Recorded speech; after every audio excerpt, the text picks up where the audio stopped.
মিছিলেও প্রেম হোক, ভেঙে যাক মোহ, তুমি সাজো ব্যারিকেড, আমি বিদ্রোহ। কবিতার এই পংক্তি যেন সত্য হয়ে ধরা দিল এ দম্পতির জীবনে। জুলাই আন্দোলনে কাঁধে কাঁধ মিলিয়ে লড়েছেন দুজন, সেখানেই হয়েছে পরিচয়, গড়ে উঠেছে বোঝাপড়া। লড়াইয়ের দিনগুলোতে হওয়া সেই পরিচয় থেকে হয়েছে পরিণয়। বিবাহ বন্ধনে আবদ্ধ হয়েছেন ফারিহা সুলতানা ও বিল্লাল হোসেন। আন্দোলন যে শুধু দাবির জায়গা নয়, কখনো কখনো হয়ে ওঠে বন্ধনেরও সূচনা। তারই উজ্জ্বল দৃষ্টান্ত এ দম্পতি। আমি আমার একটা শখের বই পেয়েছি। আমি বিয়ের আগেই বলতাম যে আসলে তুমি আমার শখের বউ, ঠিক আছে। তো তাকে পেয়ে আমি খুবই খুশি।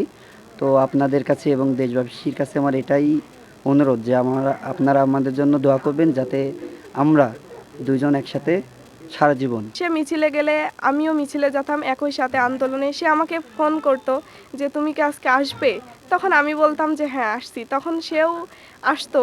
একসাথে আমরা আন্দোলন করেছি, তারপরে যাই হোক একসাথে বিজয় অর্জন করেছি সবাইকে নিয়ে। তারপরে আমাদের মধ্যে কথা ওইভাবে চলে, সেখান থেকে আমরা প্রেমের সম্পর্কে জড়িয়ে যাই। পারিবারিকভাবে আমাদের বিবাহ সম্পন্ন হয়।